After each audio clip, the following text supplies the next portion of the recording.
개인정보 블랙박스 오근태. 박영수입니다. 네, 여러분 반갑습니다. 반갑습니다.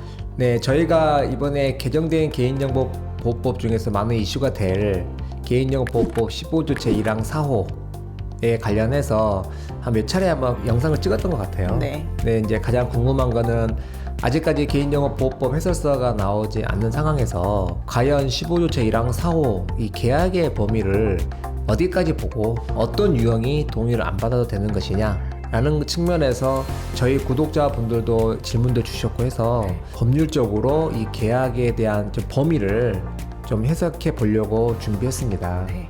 그래서 변호사님께서 많은 수고를 해주셨고요.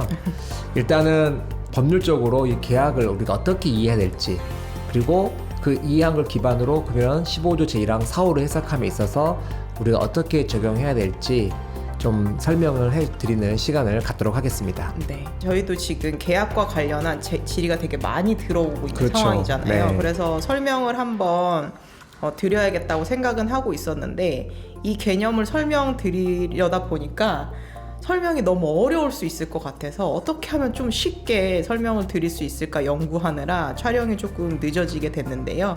오늘 좀 어려운 개념일 수 있지만 한번 이해를 해 두시면 많은 도움이 되실 수 있기 때문에 잘 들어주셨으면 좋겠고, 어렵다고 중간에 끄지 마시고 끝까지 한번 들어봐 주시면 좋을 것 같습니다.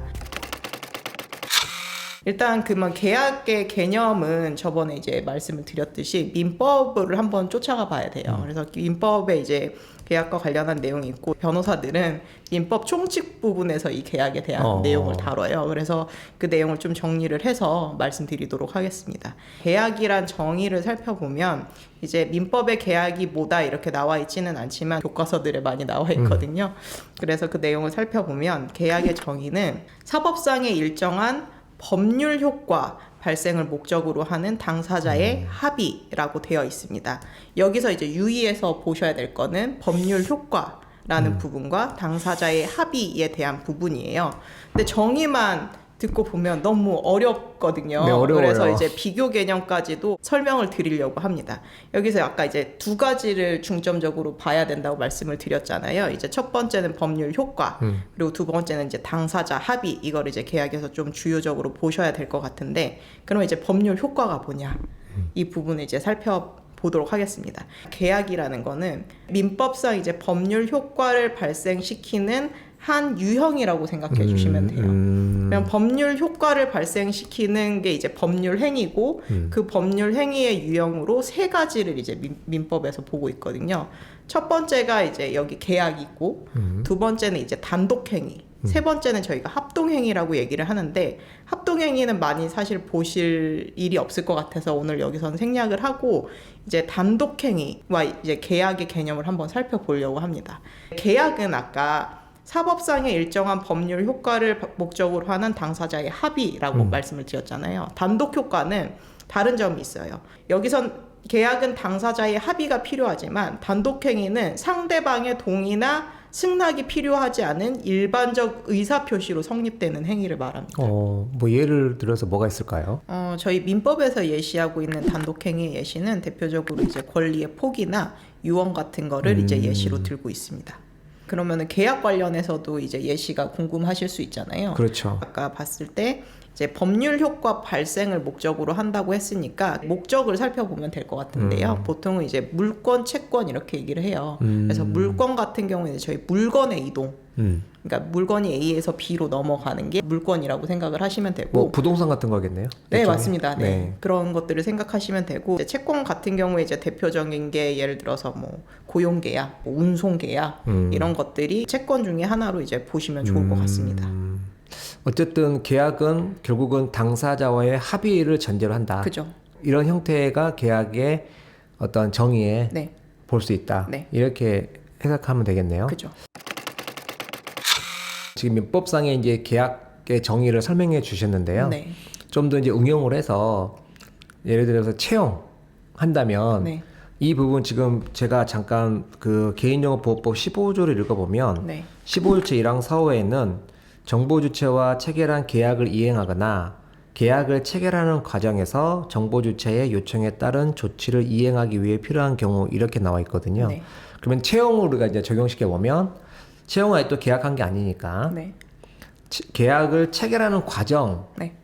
생각하고 여기서 말하는 이제 계약에 해당할 수 있는 건 아닐까?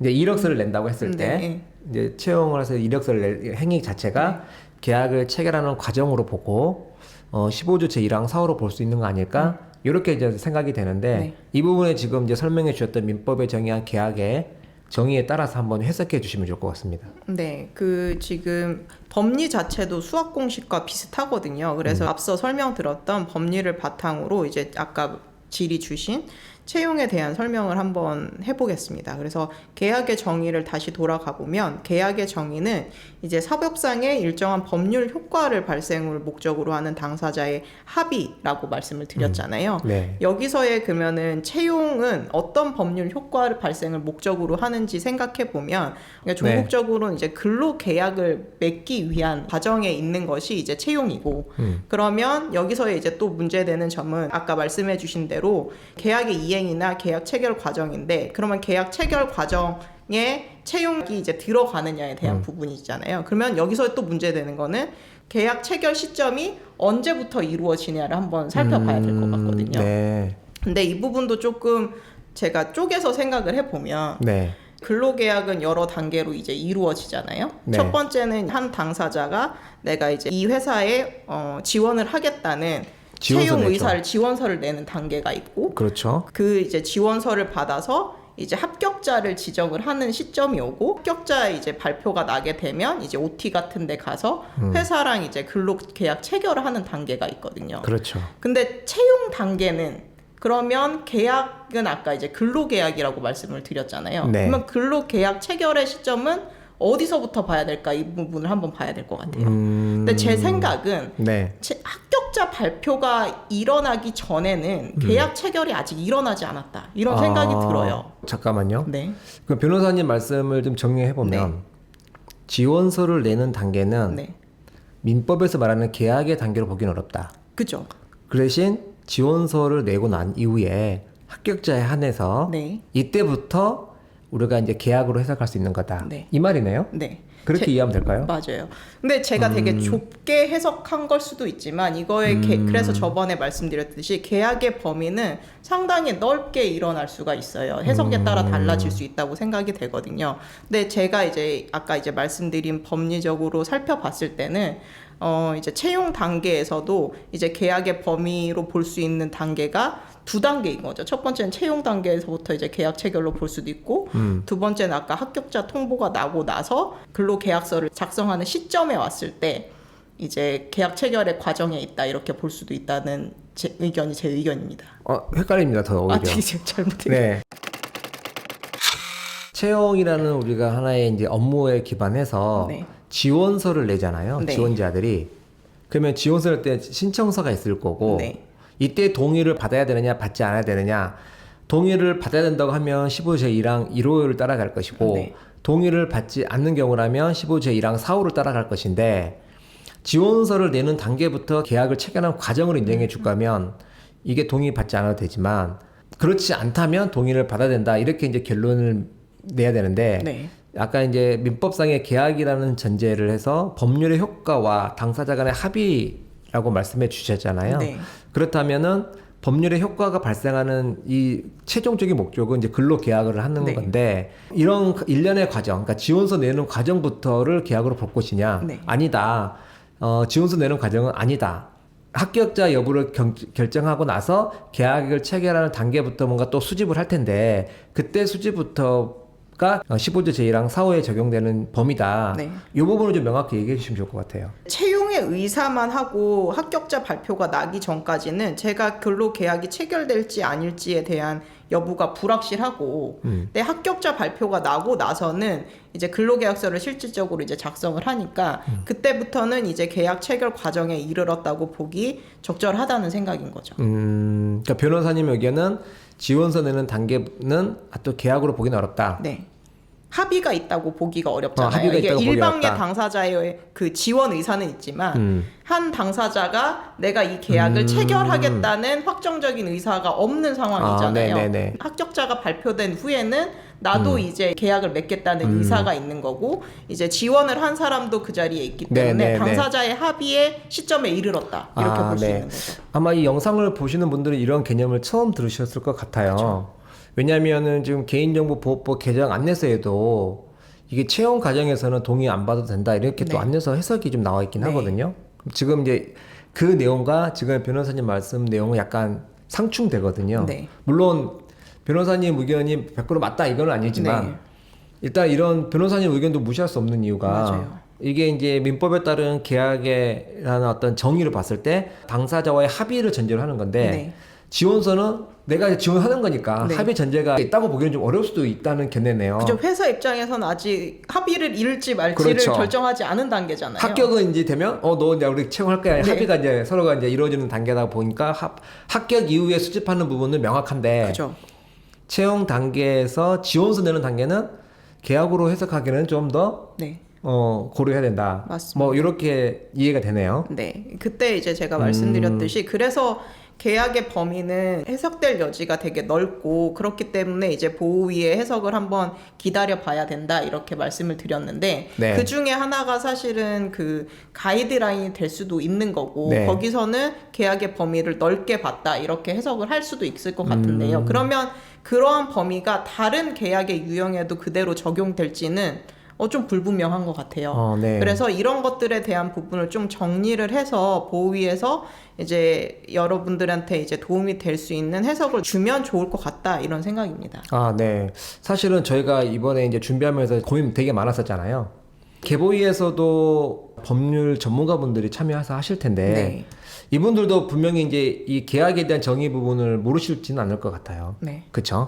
단지 이제 해석을 어느 범위가 인정해 줄 거냐의 문제일 것 같긴 한데 해설서를 작성하실 때 지금 변호사님이 분석했던 것처럼 명확하게 좀 분석해서 더 이 업무하시는 분들이 좀 도움 받을 수 있도록 좀 좋은 해설서가 나오기를 좀 기대해 봅니다. 저희도 이제 그 자문을 하거나 컨설팅을 할 때 명확한 보호의 해석이 있으면 더 그 기준을 맞춰서 이제 해드릴 수 있으니까 기본적인 이제 계약의 원칙론적인 범위를 좀 알려주고 구체적인 사례까지도 좀 나오면 참 좋을 것 같아요. 일단은 이 영상을 시청하시는 우리 이제 구독자분들께서도 좀 이런 질의를 해주시면 좋을 것 같아요. 예를 들면 이런 것도 계약에 해당하느냐. 예를 든다면 뭐 홈페이지 회원가입도 계약에 해당할 수 있느냐. 그다음에 또 뭐 많은 신청서들도 있잖아요. 이런 신청서도 계약에 해당하느냐. 이런 질의를 좀 많이 해주시면 나름대로 또 변호사님과 함께 저희가 분석해보고 좀 이런 후속 영상을 좀 찍는 것도 좋지 않을까 생각합니다.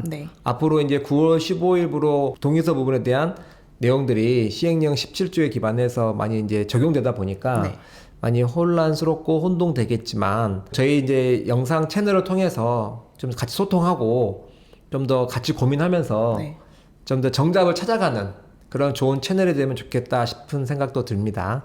좀 많이 관심 가져주시고요. 뭐 오늘은 일단은 기본적으로 계약에 대한 정의를 법리적으로 좀 풀어보려고 저희가 영상을 준비한 거니까 여러분들 영상을 보시고 또 후속적으로 저희가 더 잘 준비할 수 있도록 많은 관심과 댓글로 응원해 주시면 감사하겠습니다.